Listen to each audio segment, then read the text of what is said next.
बिस्मिल्लाहिर्रहमानिर्रहीम। जब बनी इसराइल में नफरत, हसद और मसाकीन पे जुल्म बढ़ने लगा तो अल्लाह ने अपने नबी ईसा अलैहिस्सलाम को इनके लिए मुंतखब किया। तो यूं अल्लाह के नबी ईसा अलैहिस्सलाम बनी इसराइल के बड़े बड़े आलिम और मोतबर लोगों से कहने लगे कि क्यों जुल्म करते हो, गरीबों का हक क्यों खाते हो। ऐ लोगों, हकीकी अल्लाह वो है जो सब इंसानों को बराबर के हकूक देता है, जिसके नज़दीक अमीर और गरीब में कोई फ़र्क नहीं, चाहे वो स्याह रंग वाला या सफ़ेद रंग वाला हो, सब बराबर हैं। लोग ईसा अलैहिस्सलाम का मजाक उड़ाने लगे और फिर अल्लाह के नबी अल्लाह की निशानियां ज़मीन पर ज़ाहिर करने लगे।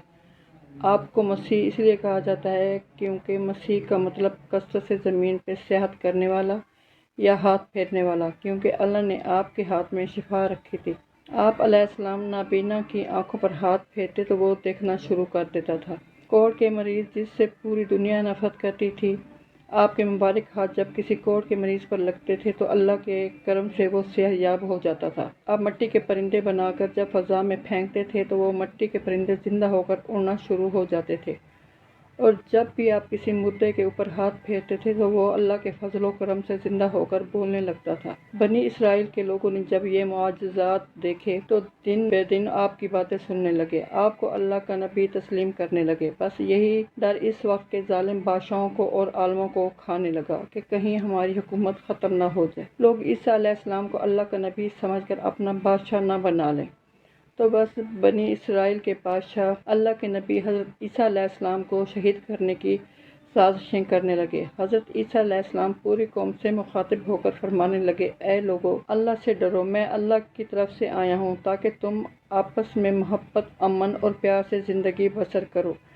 कुछ लोग आप पर ईमान ले आए, कुछ लोग आपके साथ रहना शुरू होने लगे और कुछ लोग वक्त के बादशाहों के साथ आपको शहीद करने की साजिशों में लगे रहे। तारीख ने लिखा आपके साथ 12 हवारी थे, लेकिन इनमें से भी कुछ का ईमान मुकम्मल न था।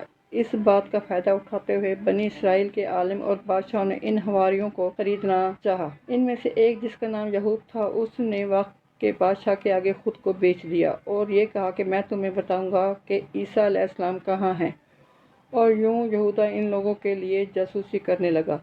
इन दिनों अल्लाह के नबी हज़रत ईसा अलैहिस्सलाम मजहबी त्यौहार मनाने के लिए बैतुल मुक़द्दस आए हुए थे। खाना खाने के बाद अब शहर से बाहर आते हैं और कश्मीरी नामी एक जगह पर रात गुजारने के लिए ठहरते हैं। अपने शागिर्दों से अलग होकर अल्लाह पाक से मुखातिब होते हैं, ऐ अल्लाह, मैं जानता हूँ यहाँ के बादशाह और उलमा मुझसे नफरत करते हैं और मुझे कत्ल करना चाहते हैं। ऐ मेरे मालिक, मेरी मदद फरमा और मुझे इनके शर से बचा ले।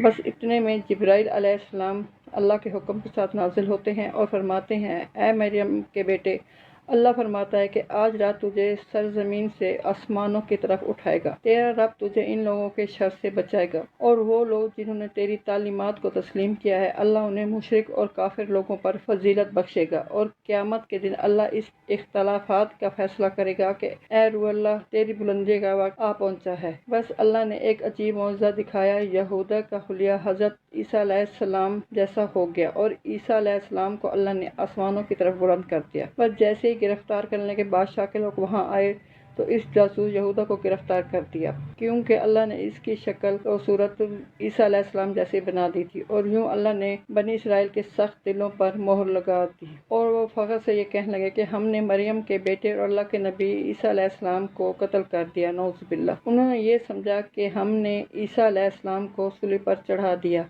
बल्कि हकीकत तो ये थी कि वो इस मामले में गलत फहमी का शिकार थे। इनमें से कुछ लोग हैरत से यहूदा को देख रहे थे कि इसका चेहरा तो ईसा अलैहिस्सलाम जैसा है, लेकिन ईसा अलैहिस्सलाम की कोई भी खूबी इसमें नज़र नहीं आ रही। वो बस अपने वहम और गुमान की पैरवी कर रहे थे। हकीकत तो ये है कि ईसा अलैहिस्सलाम को उन्होंने कत्ल नहीं किया था, क्योंकि अल्लाह के नबी ईसा अलैहिस्सलाम को अल्लाह ने सही सलामत आसमानों की तरफ उठा लिया था, और क़यामत से पहले अल्लाह इनको फिर से ज़ाहिर करेगा और दुनिया के नज़दीक हक़ व बातिल को वाज़ह कर देगा। बेशक वो हर चीज़ पर कुदरत रखता है।